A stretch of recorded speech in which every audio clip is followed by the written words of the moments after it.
Hello friends, आप सभी का स्वागत है यार फिजिक्स क्लासेस में। आज हम लोग बात करेंगे टेलीस्कोप की, जिसको हम लोग दूरदर्शी के नाम से जानते हैं। इसके पहले आप लोग पढ़ चुके हैं कि किस तरह से सरल सूक्ष्मदर्शी होता है, मीन सिंपल माइक्रोस्कोप, उसके बारे में बात किए थे। उसके बाद हम लोग जो वीडियो पढ़े थे उसमें हम लोग कंपाउंड माइक्रोस्कोप मीन्स संयुक्त सूक्ष्मदर्शी की बात किए थे।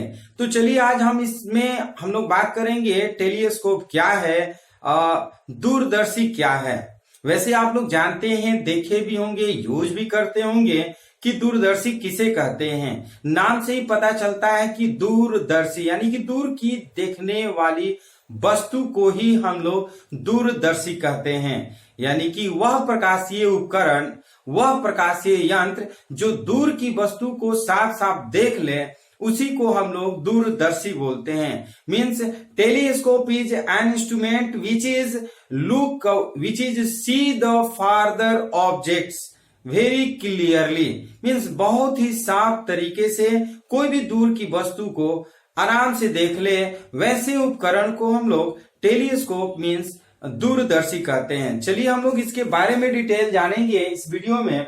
दूरदर्शी किसे कहते हैं? सबसे पहले दूरदर्शी को हम लोग इंग्लिश में बोलते हैं टेलीस्कोप। क्या बोलते हैं? टेलीस्कोप। चलिए, टेलीस्कोप क्या आप लोग देखे हैं? यदि देखे हैं तो कमेंट बॉक्स में कमेंट करिए कि देखना चाहते हैं कितने बच्चे टेलीस्कोप देखे हैं या फिर टेलीस्कोप यूज करते हैं। तो चलिए हम लोग बात करते हैं टेलीस्कोप मीन्स दूरदर्शी। दूरदर्शी किसे कहते हैं? कहेंगे दूरदर्शी एक ऐसा प्रकाशीय यंत्र है, एक ऐसा प्रकाशिक यंत्र है जो दूर की वस्तु को देखने में काम आता है। जैसे हम लोग बात करते हैं कि अगर कोई ग्रह की बात करें, ग्रह को देखना हो या फिर किसी उपग्रह को देखना हो तो हम टेलीस्कोप के माध्यम से देख सकते हैं। या यहाँ से कई किलोमीटर दूर स्थित किसी वस्तु को देखना हो तो हम टेलीस्कोप के माध्यम से देख सकते हैं। जैसे कि आप लोग देखते हैं कि हमारे जो बीएसएफ बॉर्डर के गार्ड होते हैं, बीएसएफ बॉर्डर सिक्योरिटी जो फोर्स होते हैं, वो अक्सर इस चीज को यूज करते हैं टेलीस्कोप का। वो दूर से ही कई किलोमीटर जो दूर कोई व्यक्ति होता है उसे देख लेते हैं। तो टेलीस्कोप किस तरह का होता है, कैसे बनता है, इसका क्या क्या काम होता है, ये कितने प्रकार का होता है, हम इस वीडियो में जानेंगे। टेलीस्कोप का फंक्शन क्या है, इसका आवर्धन क्षमता क्या है, तो इस वीडियो को पूरा आप लोग जरूर देखिए। तो सबसे पहले इसकी परिभाषा की बात करते हैं। वह प्रकाशीय उपकरण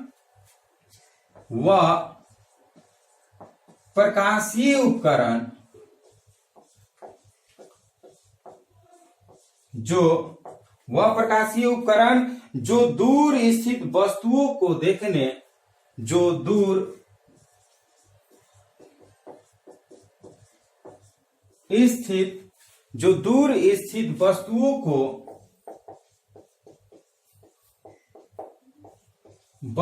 को देखने के लिए प्रयोग में लाया जाता है। वस्तुओं को देखने के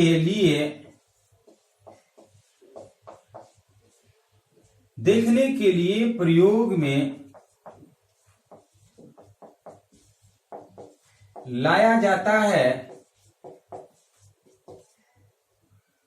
दूरदर्शी कहलाता है। दूरदर्शी कहलाता है। याद रखिएगा, दूरदर्शी टेलीस्कोप किसे कहेंगे? कहेंगे कि telescope is an optical instrument which is see the farther object clearly. दूर की वस्तु को साफ साफ हम देखने का जो यंत्र यूज करते हैं, प्रयोग करते हैं, उसी को हम लोग दूरदर्शी कहते हैं। ये दूरदर्शी कितने प्रकार का होता है? आप लोग कमेंट बॉक्स में कमेंट करिए, बताइए दूरदर्शी कितने प्रकार का होता है। दूरदर्शी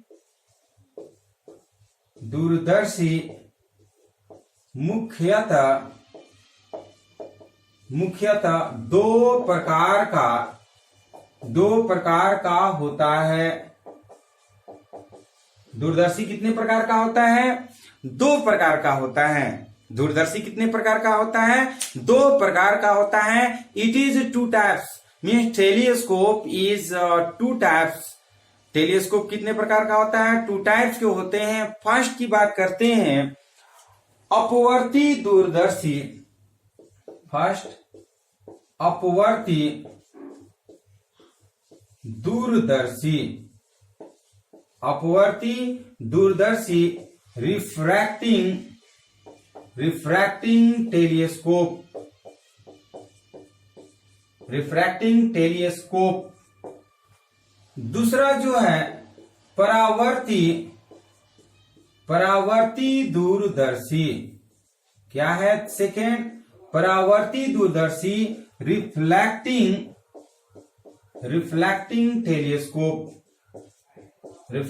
टेलीस्कोप। याद रखिएगा, दूरदर्शी 2 प्रकार के होते हैं। फर्स्ट जो होता है वो रिफ्रैक्टिंग टेलीस्कोप, अपवर्ती दूरदर्शी, और दूसरा जो होता है परावर्ती दूरदर्शी, मीन्स रिफ्लेक्टिंग टेलीस्कोप। एक होता है रिफ्रैक्टिंग टेलीस्कोप, सेकंड जो होता है रिफ्लेक्टिंग टेलीस्कोप, अपवर्ती दूरदर्शी, और दूसरा जो होता है परावर्ती दूरदर्शी। हम लोग जानेंगे कि अपवर्ती दूरदर्शी कितने प्रकार का होता है। क्या जानेंगे? अपवर्ती दूरदर्शी निम्नलिखित 2 प्रकार का होता है। 2 प्रकार का होता है, याद रखिएगा। अपवर्ती दूरदर्शी भी 2 प्रकार का होता है और परावर्ती दूरदर्शी भी 2 प्रकार का होता है।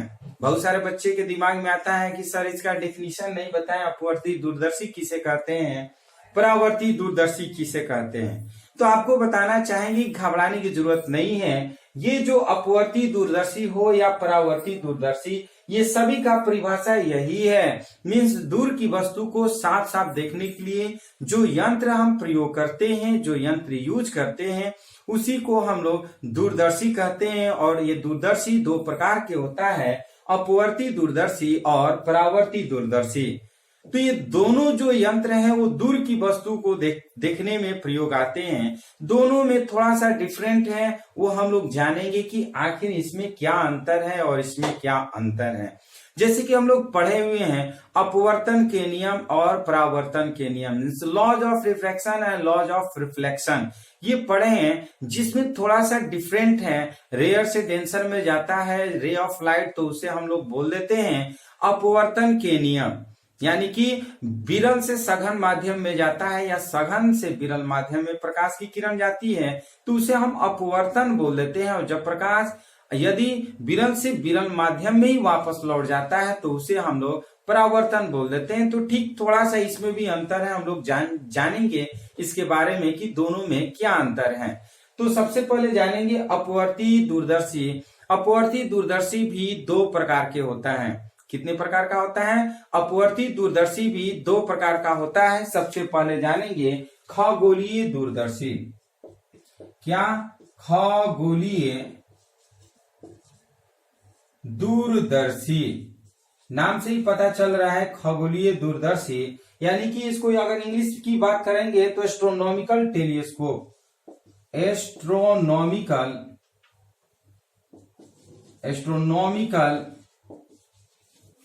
टेलीस्कोप। एस्ट्रोनॉमिकल टेलीस्कोप नाम से ही कभी कभी आप ये अंदाजा लगा सकते हैं कि इसका अर्थ क्या होगा। खगोलीय दूरदर्शी मतलब खगोल की वस्तुओं को देखने के लिए जो यंत्र यूज करते हैं, खगोल के लिए जो वस्तु खगोल वस्तु को जो देखने के लिए यंत्र यूज करते हैं उसी को खगोलीय दूरदर्शी कहते हैं। खगोल का तात्पर्य है जैसे सूर्य हुआ, चंद्रमा हुआ, ग्रह हुआ, उपग्रह हुआ, ये सब खगोलीय पिंड है, खगोलीय वस्तु है। ऐसे वस्तुओं को देखने के लिए जो प्रकाशिक यंत्र हम लोग प्रयोग करते हैं उस यंत्र को हम लोग खगोलीय दूरदर्शी कहते हैं। यानी कि it is an optical instrument which is use to astronomical objects looking the astronomical objects को देखने के लिए जो हम लोग इंस्ट्रूमेंट यूज करते हैं, उस इंस्ट्रूमेंट को हम लोग बोलते हैं खगोलीय दूरदर्शी, मीन्स एस्ट्रोनॉमिकल टेलीस्कोप। चलिए इसकी परिभाषा की बात करते हैं। इस दूरदर्शी का प्रयोग आकाशीय पिंडों इस दूरदर्शी का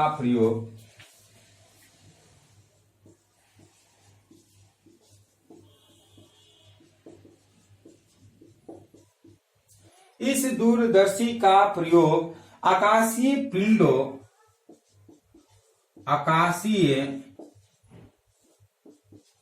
पिंडों जैसे कि बात करें तो सूर्य, चंद्रमा,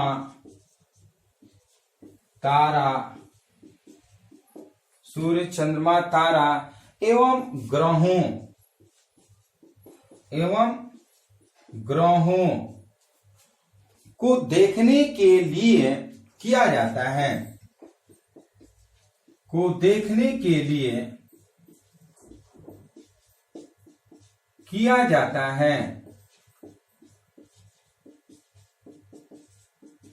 के लिए किया जाता है। इसके द्वारा बना प्रतिबिंब उल्टा होता है। इसके द्वारा बना प्रतिबिंब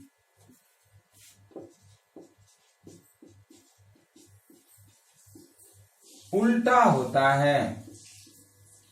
इसके द्वारा बना प्रतिबिंब उल्टा होता है क्योंकि आकाशीय पिंडें गोलाकार होते हैं। क्योंकि आकाशीय पिंडें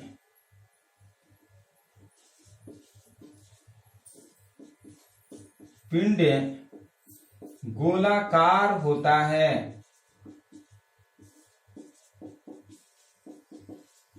आकाशीय पिंड कैसे होता है? गोलाकार होता है। अतः इसका उल्टा प्रतिबिंब प्रेक्षण को प्रभावित नहीं करता है। हम लिख सकते हैं क्या? अतः इनका उल्टा प्रतिबिंब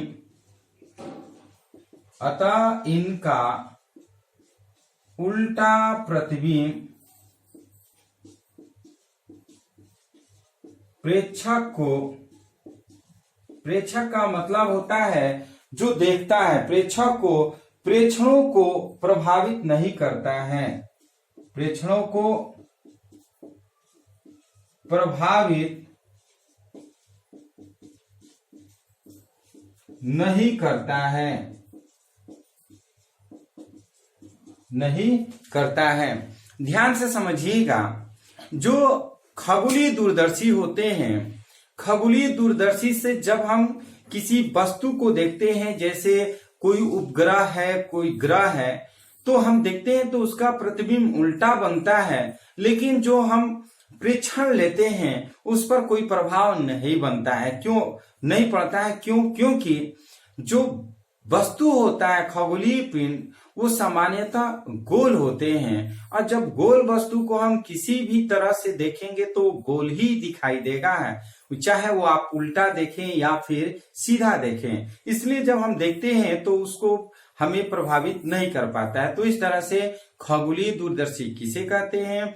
खगोलीय वस्तुओं को देखने के लिए जो प्रकाशिक यंत्र यूज करते हैं, उस यंत्र को ही हम खगोलीय दूरदर्शी कह देते हैं। जैसे सूर्य, चंद्रमा, तारे, ग्रह, ये सब खगोलीय दूरदर्शी हैं जो कि सामान्यतः गोल होते हैं। इनका जो प्रतिबिंब बनता है ये उल्टा बनता है। जिस तरह से हम लोग संयुक्त सूक्ष्मदर्शी की बात किए थे, ठीक उसी तरह से इसमें भी प्रतिबिंब बनता है। तो चलिए आप इसे स्क्रीनशॉट ले लीजिए। उसके बाद हम लोग बात करेंगे इस अपवर्ती दूरदर्शी का सेकेंड पार्ट।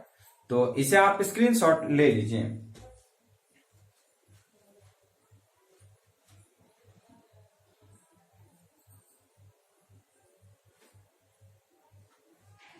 चलिए आप लोग ले चुके होंगे स्क्रीनशॉट। तो अब हम लोग इसके सेकेंड पार्ट की बात करेंगे। सेकेंड पार्ट जो है उसे हम लोग बोलते क्या है, पार्थवी दूरदर्शी। क्या आप लोग नाम सुने हैं, पार्थवी दूरदर्शी किसे कहते हैं? यदि आप जानते हैं तो कमेंट बॉक्स में कमेंट करिए कि पार्थवी दूरदर्शी किसे कहते हैं, इसका प्रयोग कहाँ होता है और कैसे हम लोग करते हैं, बताइए आप लोग कमेंट बॉक्स में पार्थवी दूरदर्शी किसे कहते हैं।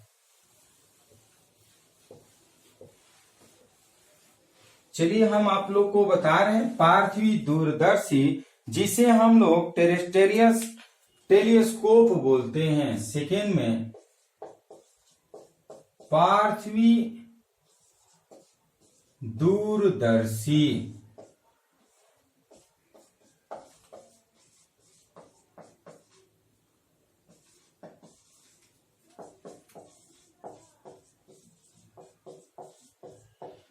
टेरेस्ट्रियल टेलीस्कोप क्या होता है, टेरेस्ट्रियल टेलीस्कोप पार्थवी दूरदर्शी किसे कहते हैं? आप लोग भी कमेंट करिए यदि आप जानते हैं तब, नहीं जानते हैं तो ध्यान से समझिएगा। इस दूरदर्शी का प्रयोग पृथ्वी पर स्थित जो पेड़ पौधे होते हैं या कोई दूर की वस्तु होती है, उस वस्तु को देखने के लिए जो हम प्रकाशिकी यंत्र यूज करते हैं उसे हम लोग क्या बोलते हैं, पार्थवी दूरदर्शी। याद रखिएगा पार्थवी दूरदर्शी किसे कहते हैं, पार्थवी दूरदर्शी है।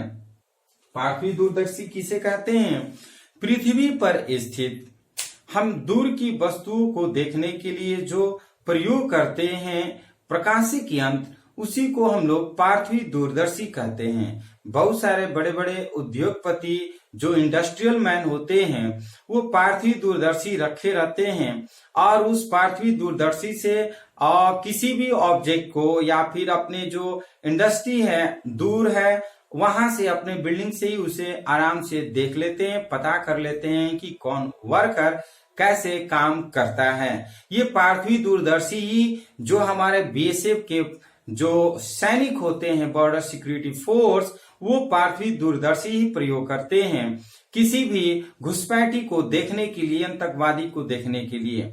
तो ये हम लोग करते क्या है कि जो व्यक्ति पृथ्वी पर पृथ्वी की वस्तुओं को देखने के लिए यंत्र यूज करते हैं, प्रकाशिक यंत्र, उस प्रकाशिक यंत्र को हम लोग बोलते हैं क्या, पार्थवी दूरदर्शी। तो चलिए इसकी परिभाषा की बात करते हैं, ध्यान से समझ लीजिए। इस दूरदर्शी का प्रयोग पृथ्वी पर, इस दूरदर्शी का प्रयोग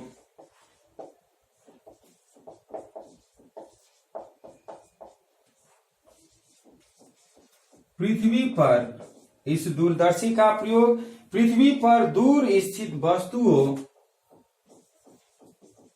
दूर स्थित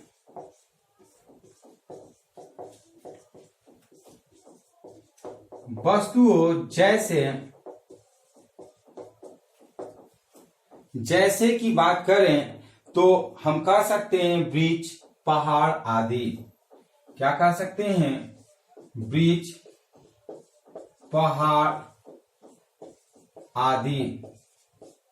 वृक्ष, पहाड़ आदि को देखने के लिए किया जाता है, को देखने के लिए किया जाता है, देखने के लिए किया जाता है। इसके द्वारा बना प्रतिबिंब आभासी एवं सीधा होता है। इसके द्वारा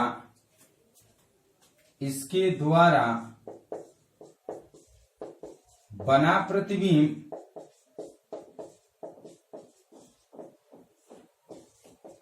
आभासी एवं सीधा होता है। आभासी एवं सीधा होता है, ध्यान से समझिएगा। इसके पहले हम लोग जो प्रतिबिंब, जो दूरदर्शी की बात कर रहे थे, वो हम लोग बात कर रहे थे खगोलीय दूरदर्शी। और खगोलीय दूरदर्शी में हमने बताया था कि खगोलीय पिंडों को, खगोलीय वस्तुओं को देखने के लिए जो दूरदर्शी हम लोग प्रयोग करते हैं उसे हम लोग खगोलीय दूरदर्शी कहते हैं, जैसे सूर्य, चंद्रमा, तारों।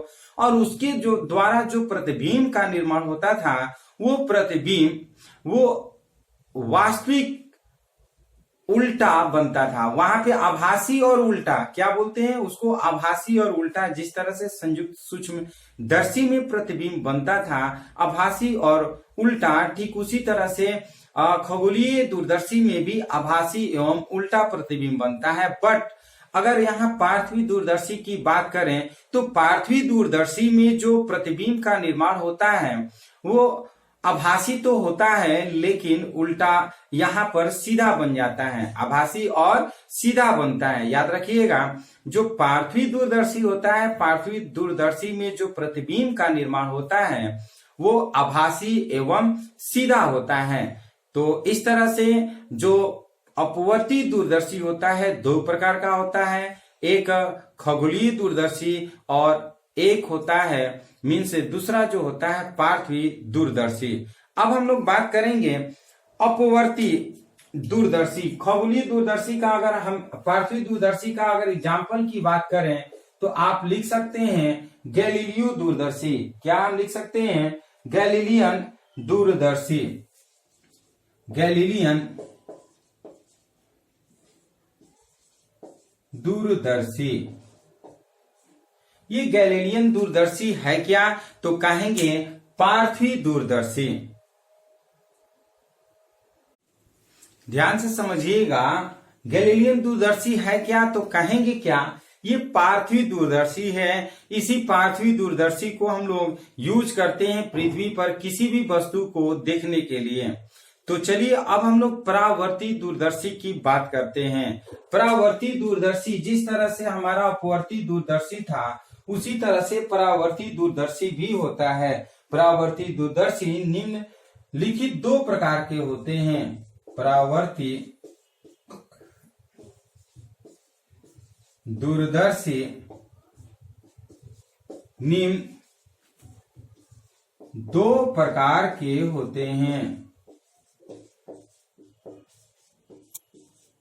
परावर्ती दूरदर्शी कितने प्रकार के होते हैं? निम्न दो प्रकार के होते हैं। फर्स्ट की बात करें तो न्यूटोनियन दूरदर्शी। न्यूटोनियन दूरदर्शी। न्यूटोनियन दूरदर्शी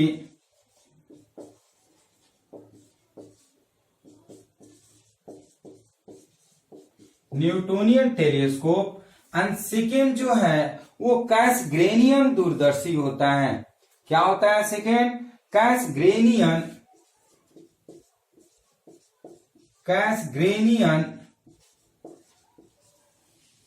दूरदर्शी।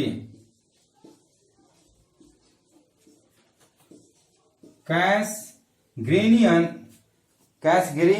दूरदर्शी।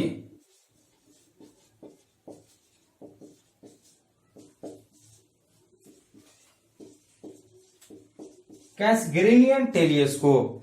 तो इस तरह से परावर्ती दूरदर्शी भी दो प्रकार के होता है, ये न्यूटोनियन दूरदर्शी और कैसग्रेनियन दूरदर्शी। जिस तरह से हमारा गैलीलियन दूरदर्शी है पार्थिव दूरदर्शी जिसको हम लोग बोलते हैं, ये गैलीलियो ने बनाया था, इसलिए पार्थिव दूरदर्शी में हम लोग यूज करते हैं। पार्थिव दूरदर्शी में जो वैज्ञानिक दूरदर्शी बनाया था वो गैलीलियो बनाया था, या सिंपल आप कह सकते हैं कि जो दूरबीन का निर्माण किया था वो गैलीलियो ने किया था। गैलीलियो के बाद बहुत सारे वैज्ञानिक ने भी दूरदर्शी के बारे में बताया, जैसे कि न्यूटन ने बताया, तो उनके नाम पे जो टेलीस्कोप बन गया उसे हम लोग न्यूटोनियन टेलीस्कोप या न्यूटोनियन दूरदर्शी के नाम से जान जाते हैं। उसके बाद जो साइंटिस्ट हैं, कैसग्रेनियन साइंटिस्ट है, इन्होंने भी दूरदर्शी यंत्र बनाए, इनके नाम से भी जो दूरदर्शी था उसे नाम दे दिया गया कैसग्रेनियन दूरदर्शी। तो इस तरह से ये दूरदर्शी के प्रकार था, हम लोग समझ चुके हैं। अब हम लोग पढ़ेंगे कि खगोलीय दूरदर्शी किस तरह से कार्य करता है। मेन है खगोलीय, जिस तरह से आप लोग पढ़े हैं कि संयुक्त सूक्ष्मदर्शी ठीक उसी तरह से खगोलीय दूरदर्शी के बारे में हम लोग बात करेंगे। हम लोग खगोलीय दूरदर्शी किस तरह से बनता है, इसकी आवर्धन क्षमता क्या होती है, इसकी कार्य विधि क्या होती है, उसके बारे में डिटेल स्टडी करेंगे, अध्ययन करेंगे। तो चलिए आप इसे स्क्रीनशॉट ले लीजिए। उसके बाद हम लोग खगोलीय दूरदर्शी रचना के साथ, फिगर के साथ हम लोग पढ़ेंगे। तो चलिए आप लोग स्क्रीनशॉट ले लीजिए।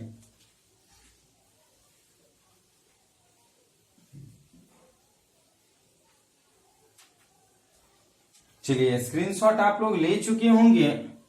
अब हम लोग बात करेंगे खगोलीय दूरदर्शी की।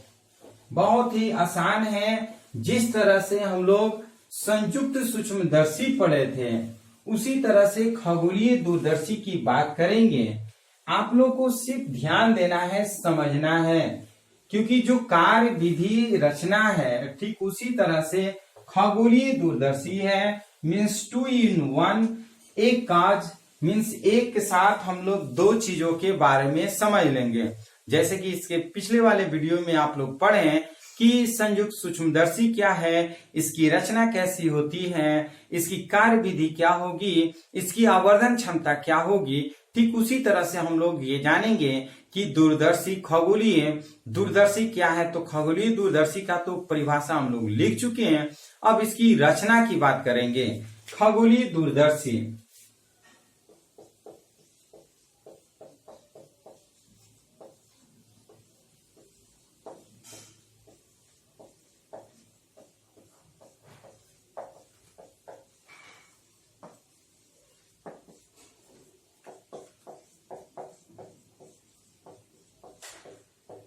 खगोलीय दूरदर्शी एस्ट्रोनॉमिकल टेलीस्कोप। इसके पहले हम लोग इसके बारे में परिभाषा जाने। जो लोग बीच में जुड़े हैं, जो लोग बीच में आए हैं, प्लीज आप लोग इस वीडियो को पूरा जरूर देखिएगा, क्योंकि ये रे ऑप्टिक्स का लास्ट टॉपिक है और रे ऑप्टिक्स का ये लास्ट वीडियो है। इसके बाद हम लोग पढ़ेंगे wave optics. Wave optics per day आपका क्लास चलेगा इसी टाइम में, तो आप लोग रोज क्लास को अटेंड जरूर करिए। कभी कभी टेक्निकल प्रॉब्लम होती है, नेटवर्क प्रॉब्लम होती है, जिसके वजह से रोज नहीं आ पाते हैं। तो कभी कभी आपको भी रेस्ट दे देते हैं कि आप लोग भी रेस्ट कर लीजिए, बट आप लोग रोज इसी टाइम से पढ़ने की कोशिश करिए। तो चलिए हम बात करते हैं खगोलीय दूरदर्शी क्या है। तो इसके बारे में हम लोग पहले ही पढ़ चुके हैं कि खगोलीय पिंडों को देखने के लिए जो प्रकाशिक यंत्र हम लोग यूज करते हैं उसी को खगोलीय दूरदर्शी कहते हैं। जैसे अगर बात करें तो सूर्य, चंद्रमा, तारे और ग्रहों को देखने के लिए जो दूरदर्शी का प्रयोग करते हैं उस दूरदर्शी को ही हम लोग खगोलीय दूरदर्शी कहते हैं। तो ये परिभाषा हम लोग ऑलरेडी इस वीडियो में स्टार्टिंग में ही पढ़ चुके हैं। तो चलिए अब इसकी रचना की बात करते हैं। रचना क्या होती है, कैसे होती है, इस रचना को आप लोग ध्यान से समझने की कोशिश करिएगा। कंस्ट्रक्शन की बात करते हैं। रचना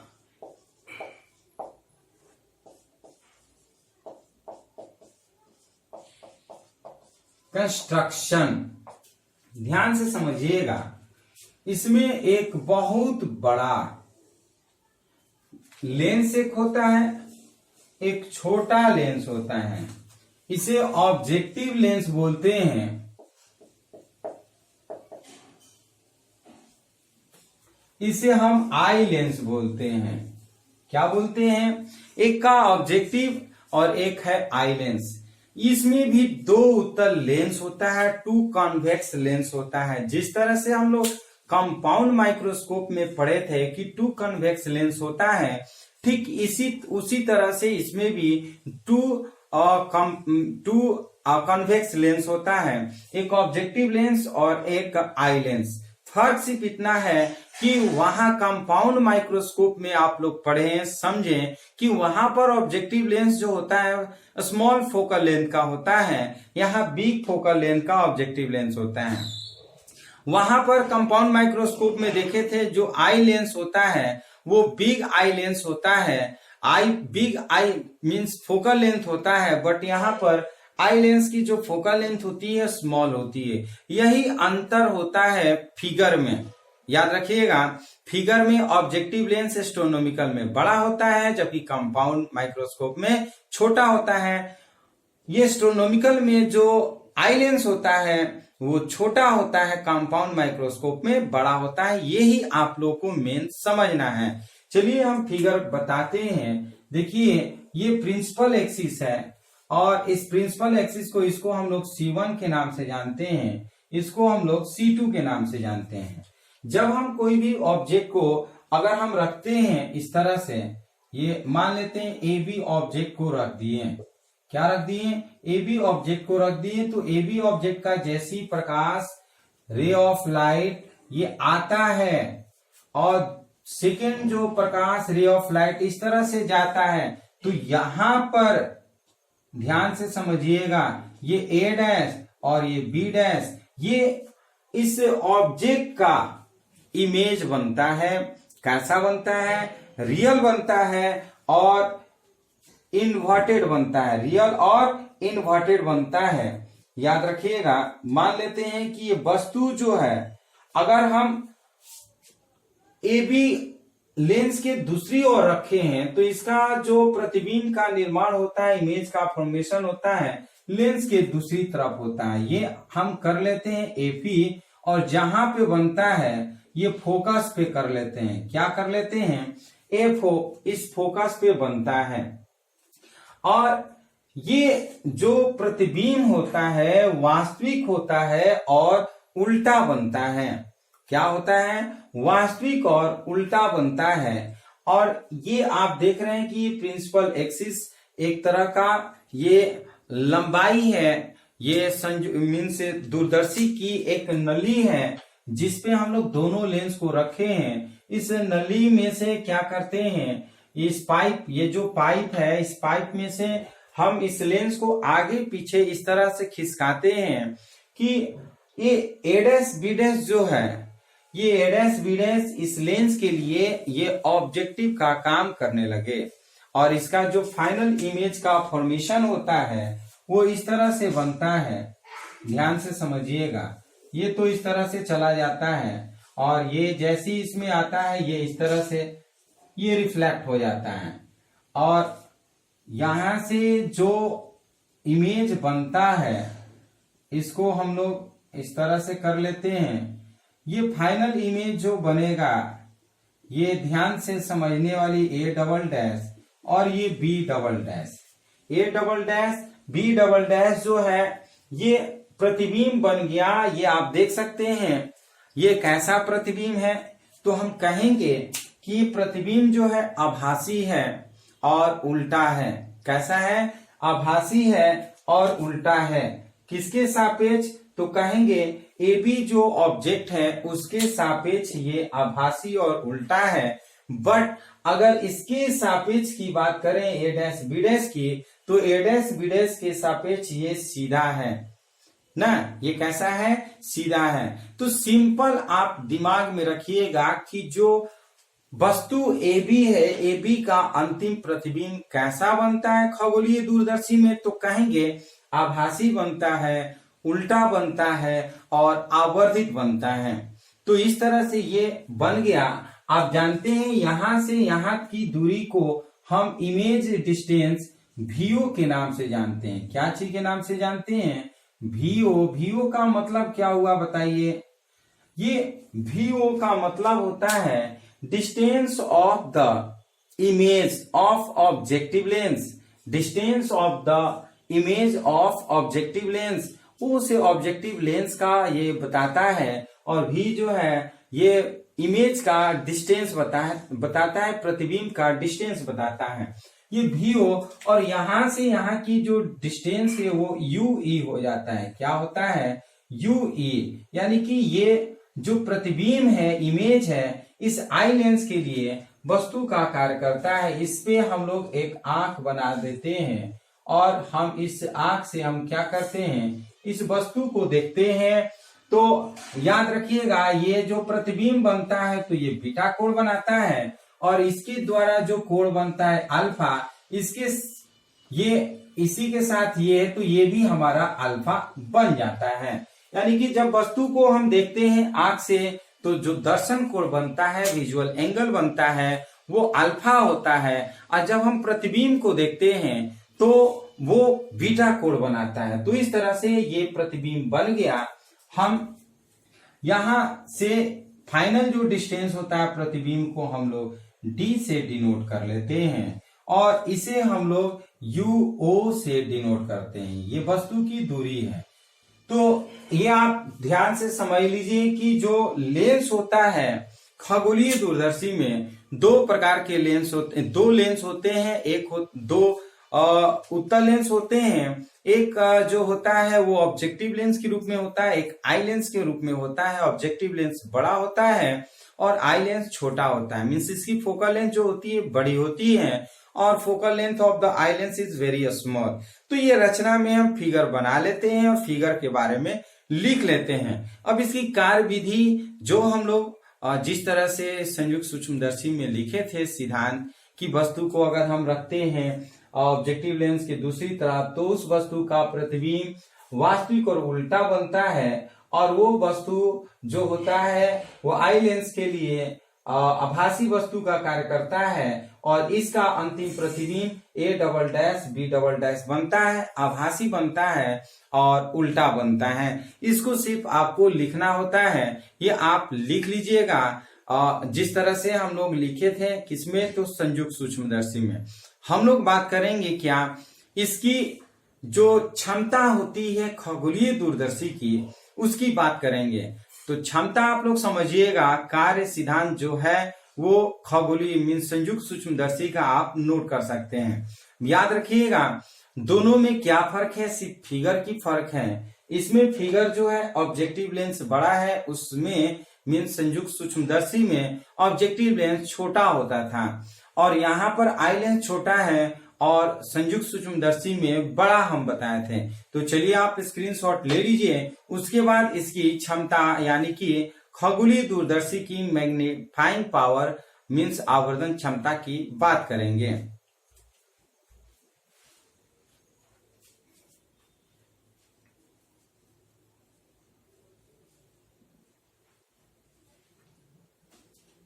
चलिए आप लोग ले चुके होंगे स्क्रीनशॉट। तो हम क्या करते हैं, इसको थोड़ा सा मिटाएंगे और आपको समझाने की कोशिश करेंगे स्टेप बाय स्टेप कि संयुक्त सूक्ष्मदर्शी जिस तरह से हम लोग आवर्धन क्षमता निकाले थे ठीक उसी तरह से इसमें भी आवर्धन क्षमता निकालेंगे। थोड़ा सा फर्क है। क्या फर्क है ध्यान से आप समझिएगा। हम लोग जानते हैं आवर्धन क्षमता में आवर्धन क्षमता जिसको मैग्नीफाइंग पावर बोलते हैं,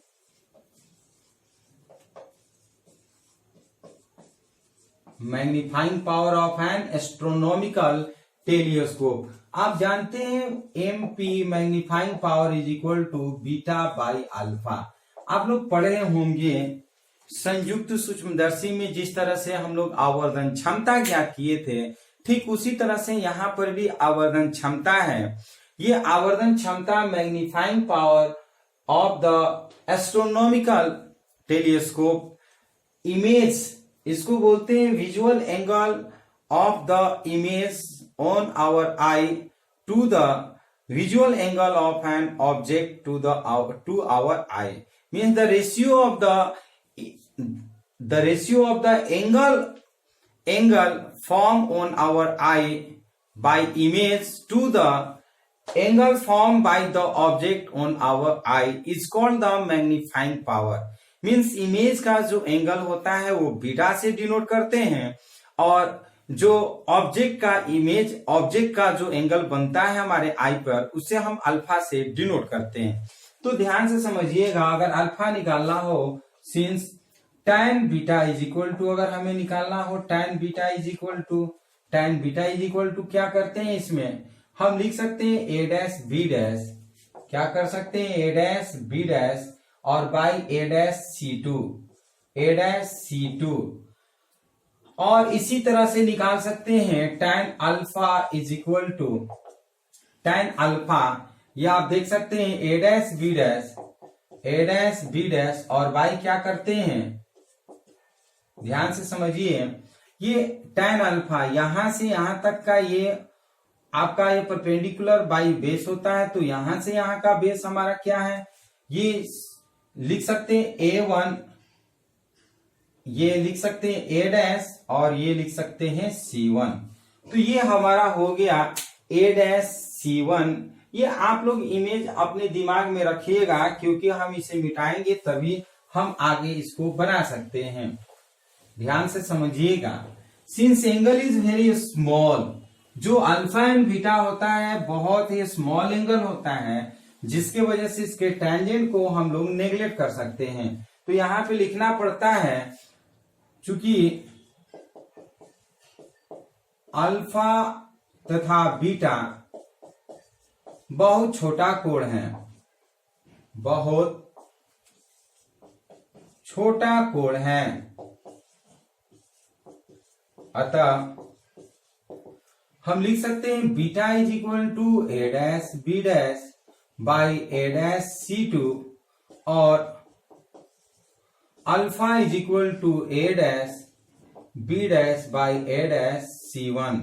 इसको हम लोग इक्वेशन 1 करते हैं और समीकरण 1 से करते हैं। समीकरण 1 से लिखते हैं magnifying power is equal to, beta की जगह पर हम A dash B dash by A dash C2 by alpha के जगह पर A dash B dash by A dash C1। तो ये कट जाएगा, so magnifying power is equal to, ये ऊपर चल जाएगा ना, तो हम लिख सकते हैं A dash C1 by A dash C2। ये इस तरह से हम कर लेते हैं। ये मैग्नीफाइंग पावर हो गया। क्या हो गया? Magnifying power. और फिगर, जैसे कि हमने बताया था कि फिगर आप लोग दिमाग में रखिएगा कि किस तरह से ए डैश C1 होगा और ए डैश C2 होगा। तो ध्यान से आप लोग समझिएगा, ध्यान से समझिएगा कि हम लोग हम लोग जानते हैं A dash C1, A dash C1 हम लोग पढ़े थे कि प्रतिबिंब जो था, इमेज जो था, वो फोकस पे बना था। कहां पे बना था? फोकस पे बना था। तो हम लिखेंगे क्या? FO। क्या लिखेंगे? FO। और ए डैश C2 जो था, ये जो प्रतिबिंब बना था ए डैश बी डैश, जो आई लेंस से क्या था, वो वस्तु की दूरी था, तो हम लिख सकते हैं माइनस UE। ध्यान से समझिएगा, ये दो लेंस था इस तरह से। जब ये इमेज का फॉर्मेशन बना था इस तरह से, तो ये फोकस FO पे बना था। क्या पे बना था? FO पे बना था। और ये ए डैश और ये बी डैश था, तो यहां से ये C1 और ये क्या था? C2। यहां से यहां की जो डिस्टेंस, ये फोकल लेंथ, ये A1 और C1 का जो डिस्टेंस है, ये फोकल FO था। और यहां से यहां का जो डिस्टेंस था वो UE है। क्या है? UE। तो ये लेफ्ट हैंड है, इसलिए हमारा क्या होगा? वस्तु की दूरी माइनस U होगा। तो हम क्या करते हैं? अतः हम लिख सकते हैं magnifying power is equal to A1 C1 के जगह पर हम FO और बाई इसके जगह पर माइनस हम कर लेते हैं UE। तो इस तरह से मैग्नीफाइंग पावर हो गया। मैग्नीफाइंग पावर मतलब ये जो मैग्नीफाइंग पावर आप देख रहे हैं, ये किसका हो गया? खगोलीय दूरदर्शी का, ये आवर्धन का सूत्र हो गया। चलिए, इसमें दो केस हैं, दोनों केसों की भी बात करेंगे। तो आप क्या करिए, इससे पहले स्क्रीनशॉट ले लीजिए, उसके बाद और मैग्नीफाइंग पावर हम केस में भी बताएंगे।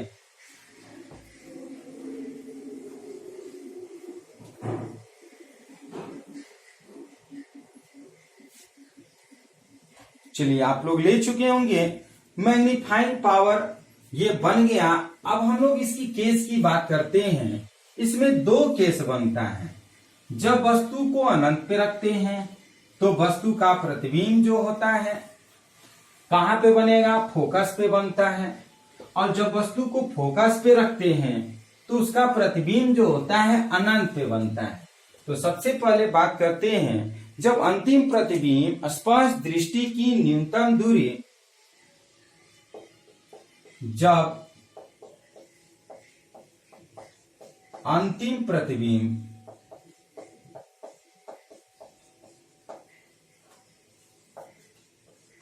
स्पष्ट दृष्टि की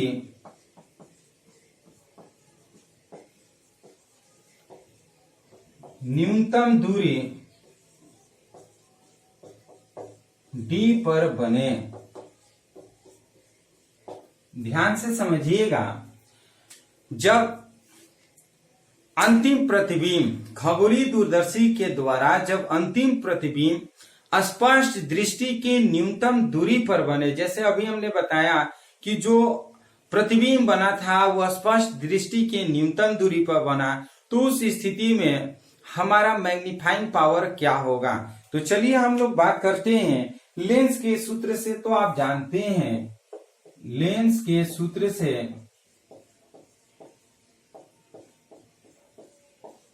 क्या जानते हैं, 1/v minus 1/u is equal to 1/f, यही ना जानते हैं।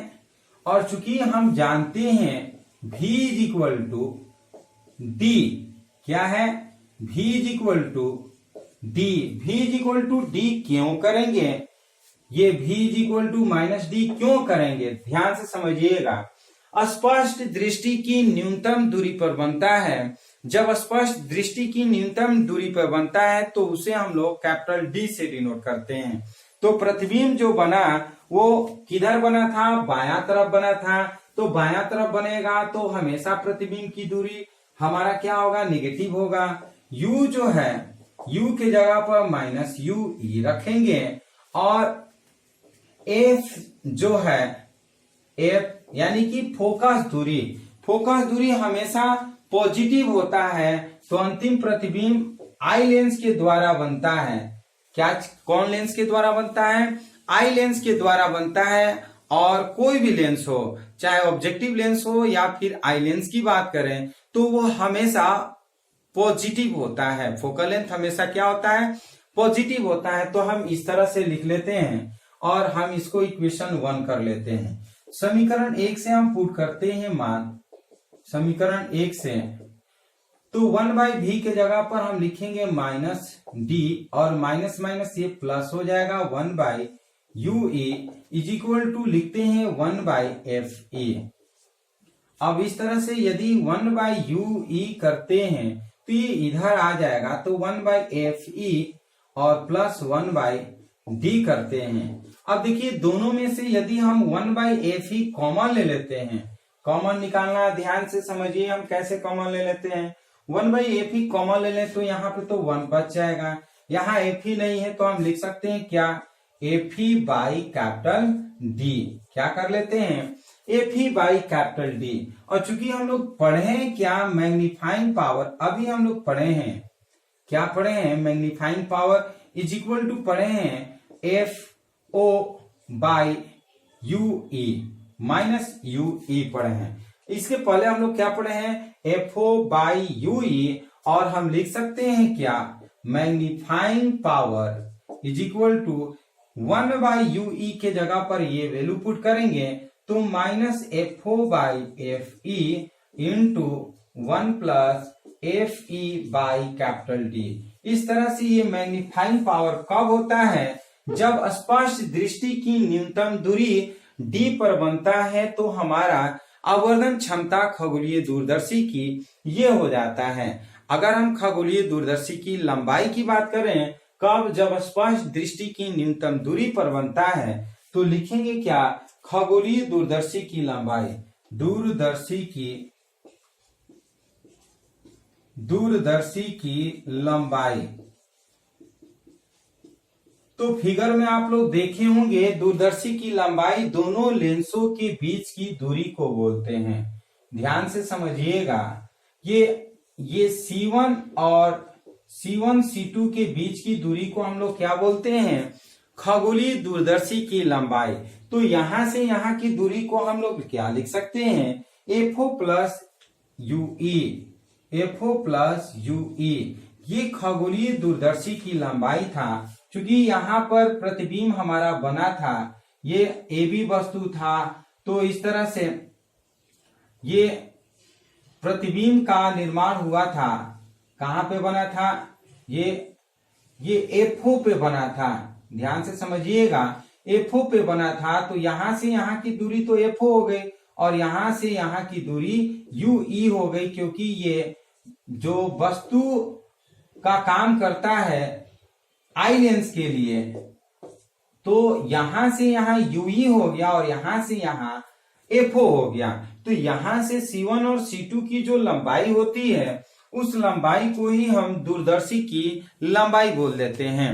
तो ये केस कौन सा था? जब स्पष्ट दृष्टि की न्यूनतम दूरी कैपिटल डी पर बने प्रतिबिंब, तो उस स्थिति में था। यदि मान लेते हैं जब वस्तु अगर अनंत पे उसका प्रतिबिंब अनंत पर बनेगा, तो उस स्थिति में मैग्नीफाइंग पावर क्या होगा, हम उसकी चर्चा करेंगे। तो आप इसे स्क्रीनशॉट ले लीजिए, उसके बाद हम लोग जानेंगे सेकेंड केस।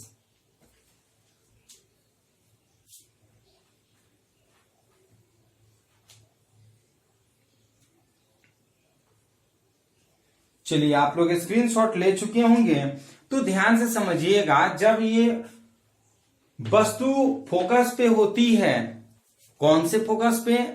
ये जब वस्तु आई की फोकस पे होती है, आई फोकल लेंथ पर बनता है, तब उसका अंतिम प्रतिबिंब कहां पे बनता है? तो हम कहेंगे अनंत पर बनता है। ध्यान से समझिएगा, जब अंतिम प्रतिबिंब अनंत पर बनता है, तो उस स्थिति में मैग्नीफाइंग पावर क्या होगा?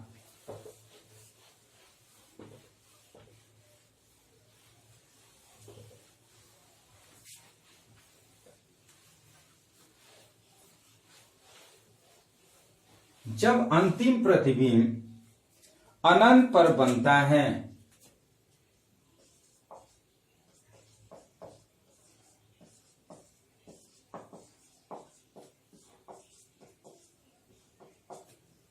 ध्यान से समझिएगा, हम फिगर के माध्यम से आपको समझाना चाहेंगे। ये जैसे कि ये दो लेंस है, एक स्मॉल एक बड़ा, ये ऑब्जेक्टिव लेंस है और ये आई लेंस है। जब हम इमेज ये AB का बनाते थे,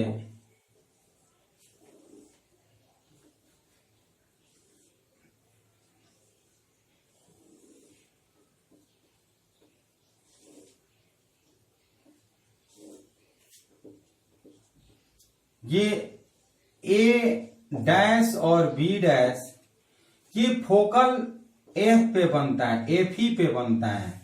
कहां पे बनता है? FE। ये C1 हो गया, ये C2 हो गया, और इस तरह से रे ऑफ लाइट जब जाती है तो इसका प्रतिबिंब जो है ये इस तरह से चली जाती है। ये जो प्रतिबिंब जो होता है इन्फिनाइट पे बनता है, तो यहां से यहां की जो दूरी है FO, ध्यान से समझिएगा, ये फोकल लेंथ हो जाता है FO, और FO और यहां पर इसकी जो आई लेंस की फोकल लेंथ होती है FE। ये FO और FE दोनों एक ही पॉइंट है। जब दोनों एक ही पॉइंट फोकस पे बनता है, तो इसका अंतिम प्रतिबिंब जो होता है वो इन्फिनाइट पे बन जाता है। क्या बन जाता है? ये इन्फिनाइट पे बन जाता है। ये UO, ये ऑब्जेक्ट का डिस्टेंस, ये UE था, ये I के लिए ऑब्जेक्ट था। तो इस कंडीशन में आप याद रखिएगा, जो UE होता है, UE FE के बराबर हो जाता है। UE जो होता है वो किसके बराबर होता है? FE के बराबर हो जाता है। और हम लोग पढ़े हैं अभी क्या? अभी हम लोग पढ़े हैं since magnifying power is equal to, हम लोग अभी क्या पढ़े हैं? -FO by FE into 1 plus, हम लोग पढ़े क्या है? FE by D। यही ना पढ़े हैं? ध्यान से समझिएगा, ये फॉर्मूला हम लोग पढ़े हैं अभी। अब आप देख रहे हैं कि UE जो है वो किसके बराबर हो गया? FE के बराबर हो गया। किसके बराबर हो गया? FE के बराबर हो गया। और जब FE और D इन्फिनाइट है, तो ये तो हमारा खत्म हो जाएगा। D जो है वो कहां पे है? वो अनंत पे है। डी क्या है, अनंत पर है, तो उस कंडीशन में हम लिख सकते हैं आवर्धन क्षमता magnifying power is equal to, ये सिर्फ बच जाएगा, कौन सा बचेगा, एफओ बाई एफई। ध्यान से समझिएगा क्या बचेगा, एफओ बाई एफई। ये आप याद रखिएगा। मैग्नीफाइंग पावर ये किस कंडीशन में था, जब डिस्टिंक्ट विजन हमारा कैपिटल डी पे था, तो ये हमारा मैग्नीफाइंग पावर था। लेकिन जब अगर ये इन्फिनाइट पे बनेगा तो ये तो शून्य हो जाएगा, खत्म हो जाएगा। और ये जब ये खत्म हो जाएगा तो ये पूरा इन्फिनाइट हो जाएगा, ये पूरा क्या हो जाएगा, इन्फिनाइट होगा। और इसको हम मल्टीप्लाई करेंगे तो हमारा बच जाएगा क्या, एफओ बाई एफई। चूंकि ये दोनों जो इमेज है नेगेटिव बनता है, इसलिए नेगेटिव नेगेटिव कैंसिल हो जाएगा। तो याद रखिएगा magnifying power of the astronomical telescope is equal to FO by FE. किस केस में, जब अंतिम प्रतिबिंब अनंत पर बनता है तब। और इसकी अगर बात करें लंबाई की, तो लंबाई इज इक्वल टू, हम याद रखेंगे लंबाई टेलीस्कोप का एल इज इक्वल टू हम लिख सकते हैं एफओ प्लस एफई। क्या लिखेंगे, एफओ प्लस एफई। याद रखिएगा एफओ प्लस एफई कैसे होगा, क्योंकि यहां से यहां की जो लंबाई है एफओ है और यहां से यहां की लंबाई एफई है, तो दोनों लंबाई को जब हम जोड़ देते हैं तो बन जाता है क्या, तो दूरदर्शी की लंबाई। तो इस तरह से ये बन गया कि जब अनंत पे प्रतिबिंब बनता है तो उसके लिए आवर्धन क्षमता MP is equal to magnifying power is equal to FO by FE, और दूरदर्शी की लंबाई L is equal to FO plus FE होता है। तो चलिए आप लोग इसे स्क्रीनशॉट ले लीजिए।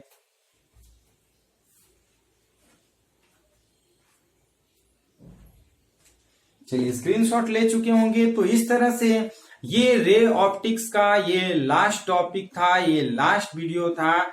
इस तरह से ये रे ऑप्टिक्स यहीं पे समाप्त होता है। इसके बाद हम लोग नेक्स्ट वीडियो में वेव ऑप्टिक्स से बात करेंगे, टॉपिक वाइज टॉपिक। तो इस तरह से ये वीडियो, इस टेलीस्कोप का वीडियो आपको कैसा लगा, यदि ये वीडियो आपको अच्छा लगा तो इस वीडियो को लाइक शेयर कमेंट जरूर करिए। और इस चैनल के लिए नए व्यूअर हैं तो इस चैनल को जरूर सब्सक्राइब करिए। फिर हम लोग इसी तरह से नए नए टॉपिक के साथ नए नए वीडियो में मिलते रहेंगे। तब तक के लिए धन्यवाद।